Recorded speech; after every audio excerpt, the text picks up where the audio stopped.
Hello friends, तो चलिए episode 16 को स्टार्ट करते हैं। इस एपिसोड के स्टार्ट में हमें गवर्नर दिखाया जाता है, जिसका सबॉर्डिनेट उससे बात करते हुए कह रहा होता है कि गवर्नर, क्या आप ये पागलपंती क्यों कर रहे हैं? जब आपने उससे बोला, जब वो आपसे कह रही थी कि आप उसे सच बता दो, तो आपने उसे क्यों नहीं बताया? इस पे गवर्नर कहता है क्योंकि मेरे पास कोई पुख्ता सबूत नहीं था यूजे के खिलाफ, तो मैं उसको इस तरह से यूजे पे कुछ भी नहीं कर सकता अभी। और मैं उसे क्या बोलूँगा? सबूत भी तो चाहिए ना। इस पे ये सबॉर्डिनेट गुस्साता है और कहता है कि यूजे लगातार आप पे वार किए जा रहा है, आप इतनी बार घायल हो चुके हैं, लेकिन आप सिर्फ और सिर्फ उस औरत की वजह से रुके हुए हैं। आप क्यों नहीं यूजे को गिरफ्तार कर लेते हैं? क्या इतनी ज़रूरत है वो औरत आपके लिए? जिस पे गवर्नर कहता है हाँ, वो मेरे लिए बहुत ज़रूरी है, ये बहुत ज़रूरी है कि वो मुझे गलत ना समझे। सबॉर्डिनेट बहुत गुस्साते हुए कहता है वो लड़की बार बार आपको धोखा देती है, आपको क्यों नहीं समझ में आता? हो सकता है आज वो आपको कह रही है कि वो आप पे विश्वास करती है, लेकिन हो सकता है कल ही वो आपके अगेंस्ट हो जाए, बोल दे कि आप पे भरोसा नहीं करती है। क्या आप उससे भरोसा कर सकते हैं? जनरल, होश में आइए। इस पर यह कहता है कि मैं उस पर भरोसा करता हूँ, और उस पर ही नहीं, अपनी फीलिंग पे ही भरोसा करती हूँ जो मेरे अंदर उसके लिए है। यहाँ पे हमें दिखाया जाता है कि डोंग उस जेड को बहुत ध्यान से देख रही होती है जो उसे गवर्नर ने दी होती है। तभी दरवाजे पे नॉक होती है, वो तुरंत जेड अंदर रख देती है। यूजे पे दरवाजे पे आया होता है और वो अंदर तो आ तो गया, लेकिन उसका ध्यान उसी जेड और उस बॉक्स पे है जो तुरंत डोंग ने अंदर रख दिया है। उसके बाद वो उससे पूछती है कि तुम यहाँ कैसे हो यूजे? तो उसके पास आके कहता है कि मैं तुम्हें देखने आया हूँ, क्योंकि कुछ दिनों से तुम मुझे अवॉइड कर रही हो। तो वो कहती है नहीं कुछ नहीं, मैं तबीयत सही नहीं थी इसलिए, और कोई बात नहीं है। तो वो बहुत प्यार से उसके कान पे हाथ फेरता है। वो थोड़ा सा न्यूट्रल होती है, कुछ रिएक्ट नहीं कर रही, थोड़ा नर्वस होती है, और उससे कहता है मुझे तुम्हारी फैमिली के बारे में कुछ पता चला है। जिस पर तुरंत खड़ी हो जाती है, उससे कहती है क्या पता चला है तुमको? तो वो कहता है मैं तुम्हें तब बताऊँगा जब मैं श्योर हो जाऊँगा, अभी तो तुम सिर्फ शादी की तैयारी करो, क्योंकि हमारी शादी बहुत जल्द होगी। जिस पे जो डोंग होती है वो उससे कहती है कि यूजे, क्या तुम कोई ऐसी बात है जो तुम मुझसे छुपा रहे हो, तुम मुझे बता नहीं पा रहे हो? तो वो कहता है ऐसी कोई बात नहीं है, तुम परेशान मत हो, बस शादी की तैयारी करो। नेक्स्ट सीन में हम देखते हैं कि यूजे जा रहा होता है, तभी डोंग की सौतेली बहन उसके पास आती है और उससे कहती है कि तुमने तो मुझे यूज़ करके फेंक दिया यूजे, पर मैं तुम्हें नहीं छोड़ूंगी। मैं जाके अपनी सौतेली बहन को बता दूंगी कि मैं तुम्हारे बच्चों की माँ बनने वाली हूँ। जिस पे यूजे उस पर गुस्सा आ जाता है और उसका गला दबाने लगता है और उससे कहता है कि तुम ऐसा कुछ भी नहीं करोगी। वो उससे बोलती है क्या हुआ, पहले तो तुम मुझसे बहुत प्यार से बात करते थे, तुमसे तो इंतज़ार ही नहीं हो रहा था, और तुम इतने इम्पेशेंट हो गए थे कि तुमने मुझे अपने बच्चे की माँ बना दिया, और अब तुम मुझसे पल्ला झाड़ रहे हो। क्यों? तुम्हें पहले लगा कि शायद मैं उनकी बेटी हूँ, तो तुम मेरे साथ कुछ भी, तो तुम डोंग प्रॉपर्टी के लिए तुम कुछ भी करने लगे थे, हाँ? जिस पे जो यूजे होता है बस उसका और गला दबाने लगता है और उसको फिर वहाँ पे पटकता है और कहता है मैं जानता हूँ तुम बेवकूफ़ नहीं हो।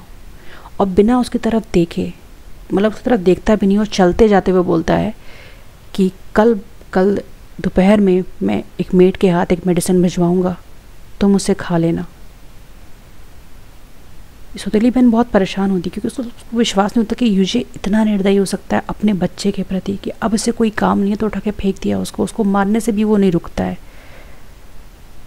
नेक्स्ट में हम देखते हैं कि जो इस घर की मेड होती है वो डोंग को लेके आती है और वो कहती है आपकी बहन पागल हो गई है। तो वो डोंग कहती है अरे आप ऐसा कैसे कह सकती हैं, कल तो ठीक थी वो। तो वो कहती है अरे मेड ने सुबह क्या खाना डिलीवर किया, उसके बाद से वो उसकी हरकतें ही ऐसी हो गई हैं, मैंने डॉक्टर को भी देखा, डॉक्टर कह रहे हैं वो पागल हो गई है। फिर वो अंदर जाती है जहाँ पे जो सौतेली बहन होती है इसकी हालत बहुत बुरी होती है, और ये लिटरली अटैक भी कर देती है अपनी बहन पे, डोंग पे, और कहती है कि तुम शादी नहीं कर सकती यंग मास्टर से, मैं करूँगी क्योंकि मैं हूँ मिस्ट्रेस यहाँ की, तुम नहीं हो। और इसके बाद फिर जो डोंग होती है वो उससे कहती है नौकरानी से कि तुम ध्यान रखो इसे कुछ नहीं होना चाहिए। यहाँ पे जो एक नौकर होता है वो आके बता देता है यूजे को कि वो सौतेली बहन जो है वो पागल हो गई है। तो वो पूछता है, तो फिर वो उससे पूछता है तो इसका मतलब वो काम नहीं हुआ? तो कह रहा है कि हाँ मुझे टाइम नहीं मिला उसको जान से मारने का। और अब तो अपनी पूरी फैमिली जानती है कि वो पागल हो गई है। फिर वो उससे बच्चे के बारे में पूछता है तो वो कहता है कि जो नौकरानी है उसने अपने सामने ही उसको दवा खिलाई थी, तो बच्चा तो अब नहीं है और उनके अलावा और कोई नहीं ये बात जानता है कि वो प्रेग्नेंट थी। इसके बाद फिर यूजे उससे पूछता है क्या तुम श्योर हो कि वो पागल हो गई है? तो वो कहता है हाँ मैं बिल्कुल श्योर हूँ, इनफैक्ट डॉक्टर भी आया था, उसने भी देखा, उसने बोला कि वो पागल हो गई है।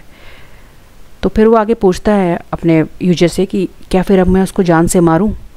तो वो कहता है कि अब जब वो पागल हो गई तो रहने दो, वैसे भी अगर कोई किसी ने ऐसे ही कोई मेरी फैमिली में मर जाएगा तो अंकल का पूरा ध्यान जाएगा इस बात पे कि वो लड़की कैसे मरी, तो उसको छोड़ो, लेकिन उस पर नज़र रखना। इसके बाद नेक्स्ट सीन में देखने को मिलता है कि जो गवर्नर है वो आराम से बैठ के अपनी चाय को एंजॉय कर रहा है। तब तक यहाँ पे डोंग आती है और उससे पूछती है कि मुझे आपसे डॉक्टर चेन का नंबर चाहिए। तो वो उससे कहता है कि वो तुम्हारी सौतेली बहन के लिए। तो कहती है हाँ, लेकिन वो तो एक सर्जन है, वो उसका इलाज नहीं कर सकते। तो वो तुरंत बैठ जाती, कहती है अरे लेकिन फिर वो किसी और डॉक्टर तो जानते होंगे ना, वो तो उसका इलाज कर सकते हैं ना। तो वो कहता है कि उसने तुम्हारा इतना गलत किया और तुम उसकी तब भी मदद कर रही हो। तो वो उससे कहती है कि वो मेरी बहन है। तो फिर ये उससे बोलता है कि क्या तुम भूल गई कि मैं तुमसे क्या बोला था कि जब तुम अपने दुश्मन का सामना कर रही हो तो तुम नरम दिल की नहीं हो सकती हो। पर वो उससे कहती है कि वो मेरी बहन है, दुश्मन नहीं। ठीक है, तो अब तुम बताओ कि तुम मेरी मदद करोगे या नहीं। तो वो उसे कहता है कि मदद ओके करूँगा, लेकिन तुम दोगी क्या मुझे उसके बदले में? तो वो कहती है अच्छा, बिना लिए तुम कुछ काम नहीं कर सकते ना, तुम्हें हर चीज़ के लिए कोई ना कोई इनाम चाहिए ना।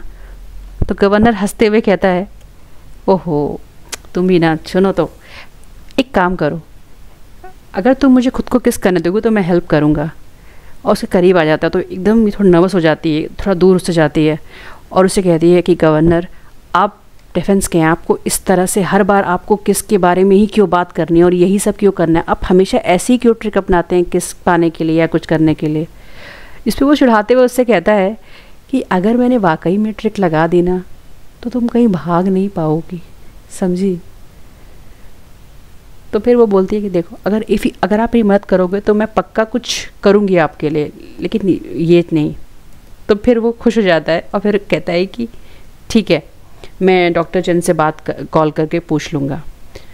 तो फिर वो उसको थैंक्स कह के वहाँ से जाने लगती है, पर वो उसे रोकता है और उससे पूछता है डोंग अगर एक दिन मेरे और यूजे में लड़ाई हो जाए और तुम्हें हम दोनों में से किसी एक को चुनना पड़े तो तुम किसकी साइड चुनोगी, यूजे की या मेरी? तो वो कहती है कि जब तक कोई चीज़ हो ना तब तक हम डिसाइड नहीं कर सकते कि हम किसकी साइड चुनेंगे, इसलिए मैं भी बता नहीं सकती। जिस पे जो गवर्नर है वो एकदम खुश हो जाता है कि चलो अच्छा है, थैंक यू सो मच कि तुमने बिना रुके यूजे का नाम नहीं लिया, तो मेरे लिए यही अच्छी न्यूज़ है। इसके बाद डॉम उस तरफ देखती है और वहाँ से चली जाती है और ये एपिसोड यहीं पे ख़त्म हो जाता है।